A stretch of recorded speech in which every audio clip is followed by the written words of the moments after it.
Hello everyone, welcome to my channel education point. Education point में आपका स्वागत है। आज हम खान सर का बिहार सामान्य ज्ञान का पार्ट 8 देखेंगे। इससे पहले हम टोटल 7 पार्ट का सॉल्यूशन कर चुके हैं, जिसमें कि हमने पढ़ा है बिहार का प्राचीन इतिहास, बिहार का मध्यकालीन इतिहास एवं बिहार का आधुनिक इतिहास। और हम पढ़ रहे हैं अभी बिहार का राजनीतिक व्यवस्था। तो चलिए स्टार्ट करते हैं।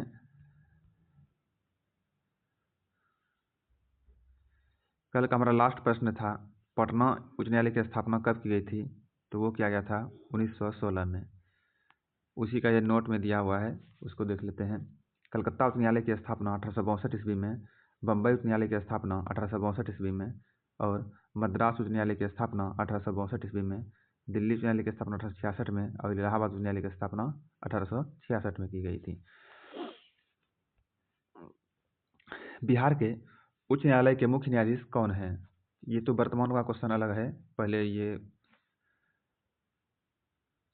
नहीं पढ़िएगा। इसका विश्लेषण देखना है, देख लीजिए। प्रश्नकाल में रवि एस भगत बिहार के उच्च न्यायालय के मुख्य न्यायाधीश पद पर 2000 से 2004 तक रहे थे। अभी वर्तमान में बिहार के उच्च न्यायालय के मुख्य न्यायाधीश न्यायमूर्ति कृष्णन विनोद चंद्रन है। पटना उच्च न्यायालय की स्थापना 1916 में हुई थी। पटना उच्च न्यायालय के प्रथम मुख्य न्यायाधीश सर एडवर्ड मेनार्ड डेस चौम्स चेमियार थे। अगला प्रश्न है, जिला प्रशासन का आशय है। जिला प्रशासन का आशय क्या है? तो इसका राइट आंसर है ऑप्शन ई, जिला क्षेत्र में लोक प्रशासन। जिला क्षेत्र में लोक प्रशासन। जिला प्रशासन का आशय है, ये भी वही प्रश्न है, इसका भी वही है। जिला प्रशासन का आशय है जिला क्षेत्र में कानून व व्यवस्था प्रशासन। नहीं नहीं नहीं नहीं, इसका ऑप्शन बी नंबर सही है। ऑप्शन बी नंबर यहाँ पे है, और ऑप्शन बी में केवल 5 दिया हुआ है, जिला क्षेत्र में लोक प्रशासन, ये सही है। इसमें सोचा अलग अलग आंसर क्यों हो जाएगा। जिला प्रशासन का आशय है, जिला प्रशासन का आशय जिला क्षेत्र में लोक प्रशासन से है। यह जो है प्रशासन सरकार द्वारा जिला स्तर पर किया जाता है। जिला प्रशासन का मुख्य उद्देश्य जिले में कानून और व्यवस्था बनाए रखना, विकास कार्यों को लागू करना और जनता को सेवाएं प्रदान करना होता है। बिहार के मुखिया अपना त्याग पत्र किसको सौंपता है? बिहार का मुखिया जो है अपना त्याग पत्र जिला पंचायत अधिकारी को सौंपता है। जिला पंचायत अधिकारी को मुखिया जो है स्व हस्ताक्षरित आवेदन देकर अपने पद से परित्याग कर सकता है। बिहार का पंचायती राज अधिनियम 2006 के अंतर्गत इसे अपना आवेदन कैसे प्रेषित होगा? तो ये उन्हीं को प्रेषित होगा, जिला पंचायती राज पदाधिकारी को। जिला पंचायती राज पदाधिकारी को।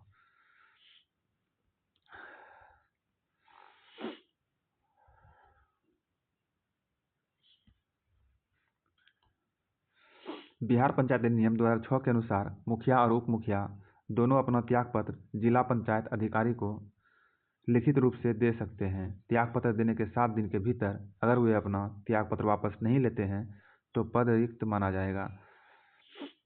जिला स्तरीय प्रशासन बिहार में प्रमंडलों की कुल संख्या कितनी है? जिला स्तरीय प्रशासन बिहार में प्रमंडलों की कुल संख्या कितनी है? प्रमंडल है कुल 13। बिहार में प्रमंडलों की संख्या जो है प्रश्नकाल के समय में 13 थी। बिहार में जो है प्रमंडलों की संख्या जिस टाइम प्रश्न पूछा गया उस टाइम पर 13 थी, परंतु झारखंड के रूप में नए राज्य की स्थापना के बाद प्रमंडलों की संख्या जो है 9 है। ये है पटना, तिरहुत, सारण, दरभंगा, कोसी, पूर्णिया, भागलपुर, मुंगेर, मगध। निम्न में से कौन से पंचायती राज व्यवस्था के अंग हैं? निम्न में से कौन से पंचायती राज व्यवस्था के अंग हैं? इसका राइट आंसर है ऑप्शन डी। ऑप्शन डी में क्या है? 2, 3 व 4। सिर्फ 2, 3 व 4। डी नंबर सही है। ग्राम पंचायत, ब्लॉक समिति और जिला परिषद पंचायती राज व्यवस्था के अंग हैं, ग्राम सभा नहीं है। इसका विश्लेषण है, पंचायती राज व्यवस्था में ग्राम पंचायत, ब्लॉक समिति और जिला परिषद शामिल होते हैं। ये इकाइयाँ स्थानीय स्वशासन के विभिन्न स्तरों पर प्रतिनिधित्व करती है। ग्राम सभा इसका हिस्सा नहीं है। पंचायत समिति का अधिवासी, अधिशासी, अधिकारी और इसके शासन का प्रमुख कौन होता है? ये होता है प्रखंड विकास पदाधिकारी। प्रखंड विकास पदाधिकारी। प्रखंड विकास पदाधिकारी जिसको बीडीओ कहते हैं। प्रखंड विकास पदाधिकारी जो कि बीडीओ के रूप में होते हैं। पंचायत समिति का अधिशासी अधिकारी और इसके शासन का प्रमुख होता है। पंचायत समिति ग्रामीण विकास के लिए गठित एक स्थानीय सरकारी निकाय है जो ग्राम पंचायतों और जिला पंचायत के बीच काम करती है। पंचायती राज संस्थाओं के जिला स्तर पर सर्वोच्च अंग कौन सा है? तो ये है जिला परिषद। जिला परिषद। पंचायती राज के 73वें संविधान संशोधन द्वारा पंचायती राज के 73वें संविधान संशोधन के माध्यम से संवैधानिक दर्जा प्रदान किया गया, जिनमें त्रिस्तरीय व्यवस्था को अपनाया गया, जिसमें ग्राम सभा ग्राम पंचायत प्रथम था और पंचायत समिति दूसरी व मध्य स्तर पर थी और जिला परिषद तीसरी और सर्वोच्च अंग था। पंचायत चुनाव लड़ने के लिए कितनी आयु पूर्ण होना आवश्यक है? पंचायत चुनाव लड़ने के लिए जो है 21 वर्ष की आयु होना आवश्यक है। 21 वर्ष आयु पूर्ण कर चुका हो वही पंचायत चुनाव लड़ सकता है। पंचायत चुनाव लड़ने के लिए न्यूनतम 21 वर्ष की आयु होनी चाहिए। इसी अनुसार विधानसभा का सदस्य बनने के लिए 25 वर्ष से कम आयु नहीं होनी चाहिए तथा विधान परिषद के सदस्य बनने के लिए 30 वर्ष से कम आयु नहीं होनी चाहिए। बिहार में पंचायत निकायों में महिलाओं को 50% आरक्षण किस वर्ष प्रदान किया गया था? 2006 में। 2006 में जो है महिलाओं को 50% आरक्षण प्रदान किया गया था। इसका विश्लेषण है 2006 में बिहार राज्य में पंचायत निकायों में महिलाओं को 50% आरक्षण प्रदान किया गया था। महिलाओं को आरक्षण देने वाला बिहार पहला राज्य था। संविधान के अनुच्छेद 247 के डी में निहित प्रावधानों के अनुसार पंचायती राज संस्थानों की 1/3 सीटें और संविधान के भाग 9 के अंतर्गत आने वाले पंचायती राज संस्थानों के सभी स्तरों पर अध्यक्ष के रूप में 1/3 पद महिला के लिए आरक्षित है। अगला प्रश्न है किस राज्य सरकारों ने जो है 2010 तक स्थानीय निकायों में महिलाओं का आरक्षण 50% कर दिया है? ये क्या है? बिहार, मध्य प्रदेश और हिमाचल प्रदेश। बिहार, मध्य प्रदेश और हिमाचल प्रदेश ने किया है। 20 राज्यों द्वारा पंचायती राज संस्थाओं में महिलाओं के लिए 50% आरक्षण की व्यवस्था की गई है। बिहार, मध्य प्रदेश एवं हिमाचल प्रदेश सहित 20 राज्यों में 50% आरक्षण की व्यवस्था की गई है। पटना महानगर पालिका में वार्डों की संख्या कितनी है? 57। पटना महानगर पालिका में वार्डों की संख्या कितनी है? ये है 57। परीक्षा के समय पटना महानगर पालिका में वार्डों की संख्या 57 थी। वर्तमान में पटना में महानगर पालिका वार्डों की संख्या 75 हो चुकी है। यह जो है 108.87 वर्ग किलोमीटर क्षेत्र का प्रशासन करता है। बिहार राज्य में शहरी क्षेत्रों के प्रशासन के लिए 19 नगर निगम, 88 नगर परिषद और 154 नगर पंचायतें हैं। 1995 की समाप्ति पर बिहार में जिलों की कुल संख्या क्या थी? तो ये था 55। 1995 की समाप्ति पर बिहार में जिलों की संख्या कितनी थी? 55। वर्तमान में जो है बिहार में जिलों की संख्या 38 है। विभाजन से पूर्व बिहार में कुल जिलों की संख्या 55 थी। विभाजन के दौरान में 18 जिले झारखंड के क्षेत्र में एवं 37 जिले बिहार के क्षेत्र में शामिल हो गए। बिहार राज्य से झारखंड 15 नवंबर 2000 ईस्वी को अलग हुआ था। अगला प्रश्न है बिहार पंचायती राज अधिनियम में ग्राम पंचायत की अवधि 5 वर्षों की निर्धारित है। इसकी गणना कैसे की जाती है? इसकी गणना की जाती है पंचायत की पहली बैठक की तिथि से की जाती है। बिहार पंचायती राज अधिनियम में ग्राम पंचायत की अवधि 5 वर्षों तक की निर्धारित है। इसकी गणना जो है पंचायत की पहली बैठक की तिथि से की जाती है। इसका विश्लेषण है बिहार पंचायती राज अधिनियम 2006 के मुताबिक बिहार पंचायती राज अधिनियम 2006 के मुताबिक ग्राम पंचायत की अवधि उसकी पहली बैठक की तारीख से 5 साल की होती है। इस अवधि में ग्राम पंचायत बनी रहती है जब तक कि उसे किसी कानून के तहत भंग न कर दिया जाए। बिहार में मुखिया द्वारा कितनी अवधि पर ग्राम पंचायत की बैठक बुलाई जाती है? ये बुलाई जाती है 7 दिनों के लिए। बिहार में मुखिया द्वारा कितनी अवधि पर ग्राम पंचायत की बैठक बुलाई जाती है? 7 दिनों में।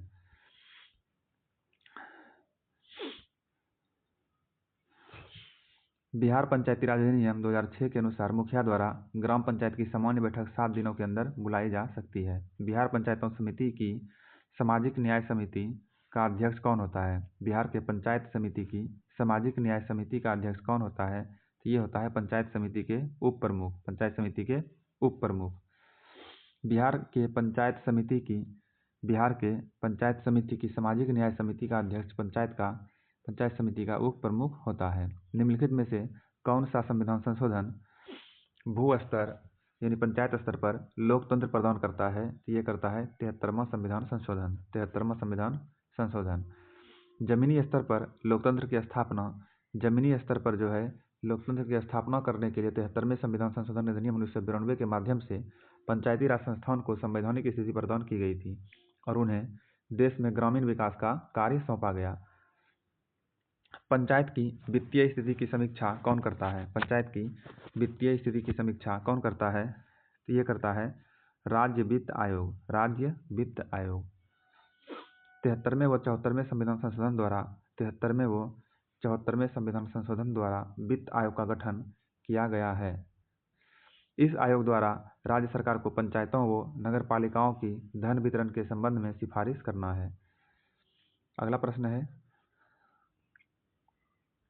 बिहार में पंचायत समिति के अंकेक्षण, नियोजन और वित्त का अध्यक्ष कौन होता है? बिहार में पंचायत समिति के अंकेक्षण, नियोजन और वित्त का अध्यक्ष कौन होता है? ये होता है पंचायत समिति के प्रमुख। पंचायत समिति के प्रमुख। बिहार में पंचायत समिति के अंकेक्षण, नियोजन और वित्त का अध्यक्ष कौन पंचायत समिति के प्रमुख होता है? कौन होता है? पंचायत समिति के प्रमुख होता है। बिहार पंचायती राज अधिनियम 2006 में बिहार पंचायती राज अधिनियम 2006 में 2 ग्राम सभा की बैठकों के बीच अधिकतम कितनी अवधि निर्धारित है? तो ये निर्धारित है 3 महीने की अवधि। 2 ग्राम सभाओं के बीच अधिकतम बैठक जो है अधिकतम 3 महीने के अंदर होना चाहिए। बिहार पंचायती राज अधिनियम 2006 जो है 2 ग्राम सभा की बैठकों के बीच अधिकतम 3 महीने की अवधि निर्धारित है।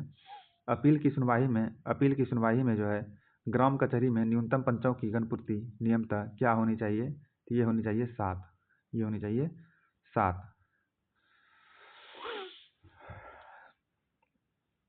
बिहार पंचायत अधिनियम 2006 के अनुसार अपील की सुनवाई में ग्राम कचहरी में न्यूनतम पंचों की गणपूर्ति नियमतः 7 होनी चाहिए। ग्राम कचहरी पंचायती राज की 3 स्तरीय संरचना में सबसे निचले स्तर पर काम करने वाली न्यायिक संस्था है। ग्राम कचहरी जो है इसका प्रधान सरपंच होता है। अगला प्रश्न है, ग्राम पंचायत के चुने हुए सदस्य का उप मुखिया का चुनाव ग्राम पंचायत के चुने हुए सदस्य उप मुखिया का चुनाव करते हैं। इस मुखिया के निर्वाचन के संदर्भ में निम्नलिखित में से कौन सा विकल्प सही नहीं है? तो इसका विकल्प जो है डी सही नहीं है। उप मुखिया के निर्वाचन में मुखिया मतदान नहीं करता है, मुखिया भी मतदान करता है। ये विकल्प डी नंबर सही नहीं है। इसका व्याख्या है, बिहार पंचायत अधिनियम 2006 के अनुसार उप मुखिया में ग्राम पंचायत मुखिया भी एक मतदाता की भांति मतदान करेगा। नगर निगम के अध्यक्ष कौन है? तो ये होते हैं महापौर। नगर निगम के अध्यक्ष कौन होते हैं? महापौर। नगरीय निकाय की त्रिस्तरीय व्यवस्था में एक नगर निगम है जिसका अध्यक्ष महापौर कहलाता है, जो शहर का मुख्य कार्यकारी अधिकारी होता है। अगला प्रश्न है,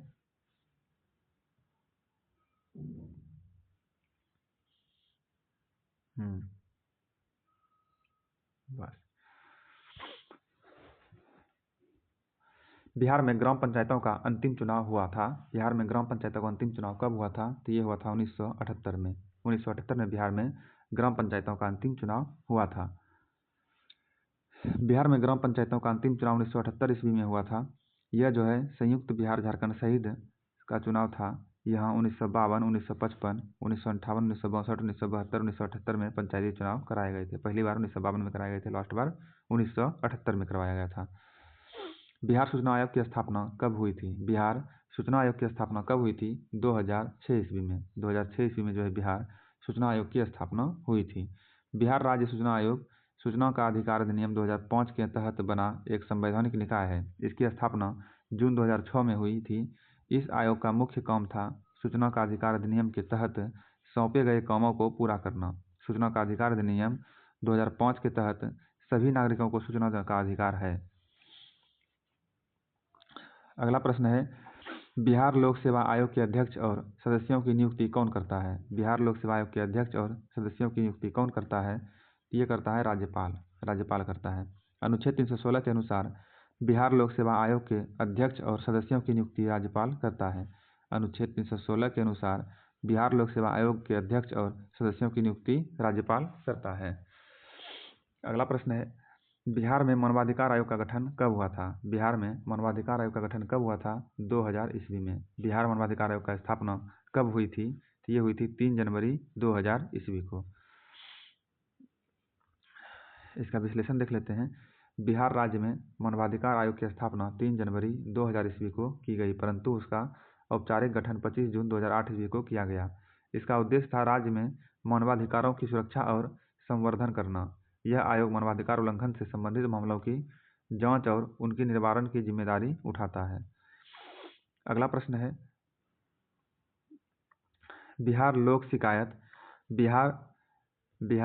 शिकायत अधिनियम कब पारित किया गया? बिहार लोक शिकायत अधिनियम जो है 5 जून 2016 ईस्वी को पारित किया गया।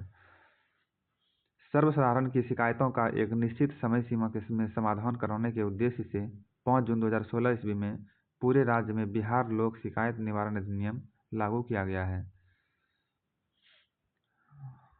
अगला प्रश्न है, फरवरी 1938 में बिहार की चुनी हुई सरकार ने किस कारणवश इस्तीफा दिया? फरवरी 1938 में बिहार की चुनी हुई सरकार ने किस कारणवश इस्तीफा दिया? तो इसका राइट आंसर है ऑप्शन डी, राजनीतिक बंदियों को छोड़ना। इसी कारण से इस्तीफा दिया। फरवरी 1938 में बिहार की चुनी हुई सरकार ने राजनीतिक बंदियों को छोड़ने के विवाद पर इस्तीफा दे दिया था। बिहार सरकार का गठन 1935 ईस्वी के अधिनियम के आधार पर 1937 ईस्वी में हुए चुनाव के द्वारा हुआ था। बिहार के पहले प्रधानमंत्री, जो कि उस समय मुख्यमंत्री को प्रधानमंत्री कहा जाता था, मोहम्मद यूनुस खान थे। बिहार के पहले प्रधानमंत्री जो है मोहम्मद यूनुस खान थे। अगला प्रश्न है, किस अधिनियम के तहत एक अलग राज्य बना? किस अधिनियम के तहत जो है बिहार एक अलग राज्य बना? तो भारत सरकार अधिनियम 1935 के तहत बिहार एक अलग राज्य बना। भारत सरकार अधिनियम 1935 के तहत बिहार एक अलग राज्य बना। बंगाल से अलग बिहार एवं उड़ीसा बनाए जाने की घोषणा 1911 में दिल्ली दरबार में आयोजन के दौरान हुई थी। इस समय भारत का गवर्नर जनरल लॉर्ड हार्डिंग था। बिहार और उड़ीसा बंगाल से 22 मार्च 1912 को अलग होकर एक नए प्रांत के रूप में गठित हुए और 1 अप्रैल 1912 ईस्वी को बिहार और उड़ीसा नए राज्य के रूप में अस्तित्व में आ गया और बाद में उड़ीसा को भी जो है 1936 में अलग कर दिया गया था। रेगुलेटिंग एक्ट के प्रावधानों के अंतर्गत बिहार के लिए प्रांतीय सभा की स्थापना कब हुई थी? तो ये हुई थी 1774 ईस्वी में। रेगुलेटिंग एक्ट के प्रावधानों के अंतर्गत बिहार के प्रांतीय सभा की स्थापना कब हुई थी? 1774 ईस्वी में। इसका आंसर देखते हैं। व्याख्या, रेगुलेटिंग एक्ट को ब्रिटिश संसद ने 1773 ईस्वी में पारित किया और 1774 ईस्वी में इसे लागू किया गया। 1773 के रेगुलेटिंग एक्ट का मुख्य उद्देश्य कुप्रशासन को दूर करना और कंपनी के अधिकारों के बीच भ्रष्टाचार को नियंत्रित करना था। अगला प्रश्न है, बिहार में कानून द्वारा गौवध किस वर्ष में प्रतिबंधित किया गया? बिहार में कानून द्वारा गौवध किस वर्ष में प्रतिबंधित किया गया? तो ये किया गया 1955 में। बिहार में गौ हत्या पर प्रतिबंध पशु संरक्षण एवं सुधार अधिनियम 1955 के तहत लगाया गया था। अतः 1955 में बिहार में कानून द्वारा गौवध प्रतिबंधित किया गया। गवर्नमेंट ऑफ इंडिया एक्ट 1935 के द्वारा केंद्रीय संसद के उच्च सदन में बिहार को कितनी सीटें मिली थी? तो बिहार को मिली थी 8 सीटें। गवर्नमेंट ऑफ इंडिया एक्ट 1935 द्वारा केंद्रीय संसद के उच्च सदन में बिहार को कितनी सीटें मिली थी? 8 सीटें मिली थी। अगला प्रश्न है, व्याख्या इसका देखते हैं। गवर्नमेंट ऑफ इंडिया एक्ट 1935 के द्वारा केंद्रीय संसद के उच्च सदन में बिहार को कुल 8 सीटें मिली थी। भारत सरकार अधिनियम अगस्त 1935 में ब्रिटिश संसद के द्वारा 321 धाराओं और 10 अनुसूचियों के साथ पारित किया गया था। बिहार को काटकर एक पृथक वनांचल राज्य का बनना संभव है। बिहार को काटकर एक पृथक वनांचल राज्य का बनना संभव है और इसका राइट आंसर है ऑप्शन डी, इनमें से कोई नहीं। तो इसके विश्लेषण में पता चलेगा। भारतीय संविधान के अनुच्छेद 3 के अनुसार राज्यों के निर्माण का अधिकार संघीय संसद का है, अतः बिहार को काटकर एक पृथक वनांचल राज्य बनना संसद के प्रावधानों द्वारा ही संभव है। संसद के प्रावधानों द्वारा ही संभव है। निम्नलिखित में से कौन भारतीय संघ का 28वां राज्य है? तो ये है झारखंड। भारतीय संघ का 28वां राज्य कौन सा है? झारखंड है। झारखंड का गठन जो है, झारखंड का गठन 15 नवंबर 2000 ईस्वी को हुआ था। झारखंड का गठन जो है 15 नवंबर 2000 ईस्वी को हुआ था। यह बिहार राज्य से अलग होकर बना था। झारखंड की राजधानी रांची है और इसकी आधिकारिक भाषा हिंदी है। किसी राज्य का उच्चतम विधि अधिकारी कौन होता है? तो किसी राज्य का उच्चतम विधि अधिकारी होता है एडवोकेट जनरल। Advocate general. किसी राज्य का उच्चतम विधि अधिकारी महाधिवक्ता, जिसे अंग्रेजी में एडवोकेट जनरल कहते हैं, वही होता है। महाधिवक्ता जो है राज्य सरकार का प्रमुख कानूनी सलाहकार होता है और राज्य के उच्च न्यायालय में सरकार का प्रमुख वकील के रूप में कार्य करता है। महाधिवक्ता की नियुक्ति राज्यपाल द्वारा की जाती है, जो उच्च न्यायालय के न्यायाधीश बनने के लिए योग्य व्यक्ति को इस पद पर नियुक्त कर सकता है। बिहार के राज्यसभा में कितने सदस्य हैं? 22 सदस्य। बिहार के राज्यसभा में कितने सदस्य हैं? 22 सदस्य। विभाजन के पूर्व बिहार में 22 राज्यसभा सदस्य थे। बिहार में विभाजन से पूर्व 22 राज्यसभा सदस्य थे और बिहार के विभाजन के बाद अब राज्य में राज्यसभा सदस्य की सीटों की संख्या 16 है एवं लोकसभा की सीटों की संख्या 40 है। बिहार राज्य में विधानसभा की सीटों की संख्या वर्तमान में 243 है। बिहार विधानसभा ने एक नए राज्य झारखंड के निर्माण के लिए सिफारिश की थी। कब? तो वर्ष 1997 में। बिहार विधानसभा ने एक नए राज्य झारखंड के निर्माण के लिए कब सिफारिश की थी? तो ये किया था 1997 में। अगला प्रश्न है, इसका विश्लेषण थोड़ा सा है, देख लेते हैं। बिहार राज्य विधानसभा ने एक नए राज्य झारखंड के निर्माण के लिए 22 जुलाई 1997 को एक विधेयक पारित कर केंद्र सरकार को भेजा था। हम भूल करेंगे यदि हम बिहार की जनता और उनके मंत्रिमंडल को लीग के नेताओं के हिंसक व असभ्य आक्रमणों के आगे असुरक्षित छोड़ दें।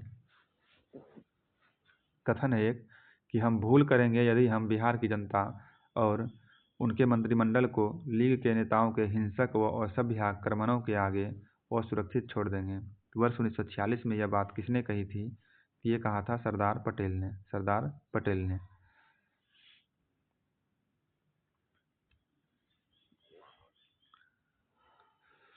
इसका विश्लेषण देखते हैं। 1946 ईस्वी में सरदार वल्लभ भाई पटेल ने के द्वारा कहा गया था कि हम बहुत बड़ी भूल करेंगे यदि हम बिहार की जनता और उनके मंत्रिमंडल को लीग के नेताओं के हिंसक एवं असभ्य आक्रमणों के आगे असुरक्षित छोड़ देंगे।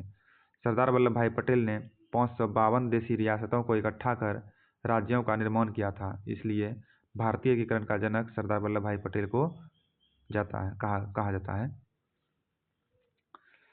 रामविलास पासवान ने अपना राजनीतिक सफर किस राजनीतिक दल से प्रारंभ किया था? रामविलास पासवान ने अपना राजनीतिक सफर किस राजनीतिक दल से प्रारंभ किया था? इन्होंने प्रारंभ किया था संयुक्त सोशलिस्ट पार्टी से।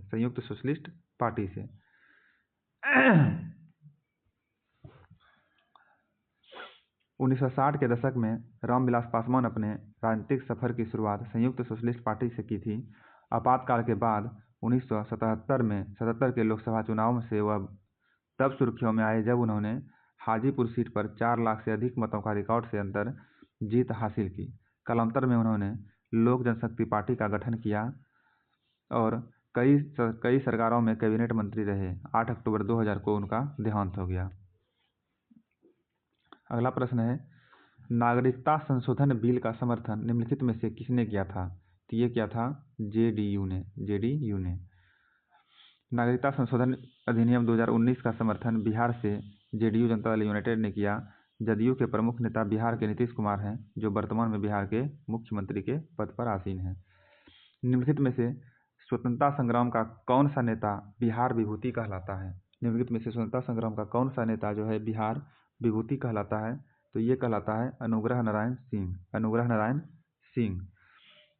सिन्हा जो है, जिन्हें बिहार विभूति के नाम से जाना जाता है, जो एक भारतीय राष्ट्रवादी राजनेता एवं स्वतंत्रता संग्राम में भाग लेने वाले थे। यह बिहार के उप मुख्यमंत्री और वित्त मंत्री रहे थे। इन्होंने चंपारण सत्याग्रह में भाग लिया था।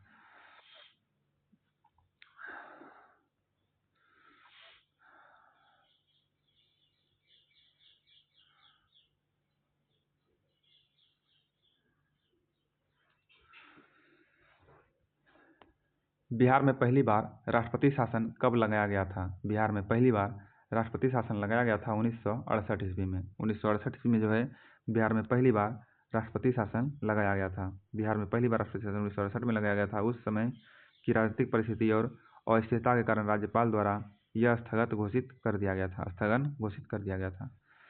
अगला प्रश्न है 2015 की बिहार सरकार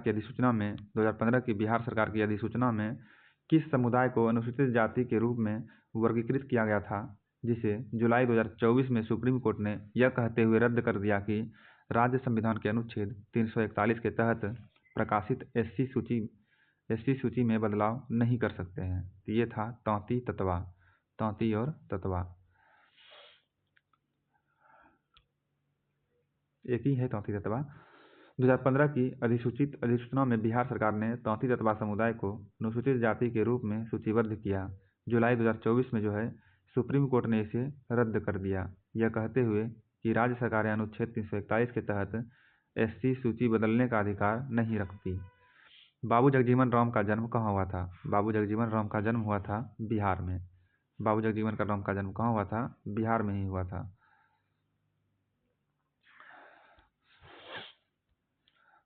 बाबू जगजीवन राम का जन्म बिहार सन 1908 ईस्वी को बिहार के आरा में चंदवा में चमार जाति में हुआ था। वर्ष 1931 में यह भारतीय राष्ट्रीय कांग्रेस पार्टी के सदस्य बने। बाबू जगजीवन राम वर्ष 1946 को जवाहरलाल नेहरू की अंतरिम सरकार में सबसे युवा मंत्री बने। 1970 में ये कांग्रेस पार्टी छोड़कर जनता पार्टी में शामिल हो गए। बाद में जनता पार्टी सरकार में भारत के उप प्रधानमंत्री के रूप में कार्य किया। उनका कार्यकाल था 1970 से 1979। 1986 ईस्वी को नई दिल्ली में इनकी मृत्यु हो गई। किसने एक अलग राज्य के रूप में बिहार की स्थापना में महत्वपूर्ण योगदान दिया? बिहार की स्थापना में एक अलग राज्य के रूप में किसने महत्वपूर्ण योगदान दिया था? तो वो दिया था दीपनारायण सिंह जो है बिहार के दूसरे मुख्यमंत्री के पद पर आसीन थे। यह श्री कृष्ण सिंह के उत्तराधिकारी थे। इन्होंने एक भारतीय स्वतंत्रता आंदोलन में भागीदारी की थी। किस राज्य में जो है राज्य चुनाव आयोग ने पंचायत चुनाव लड़ने की योग्यता के लिए शौचालयों को अनिवार्य आवश्यक बना दिया है? किस राज्य में राज्य चुनाव आयोग ने पंचायत चुनाव लड़ने की योग्यता के लिए शौचालयों को अनिवार्य आवश्यकता बना दिया है? तो ये बना दिया है बिहार ने। इस तरह से हमारा ये पाठ समाप्त होता है। मिलते हैं अगले पाठ में, तब तक के लिए धन्यवाद।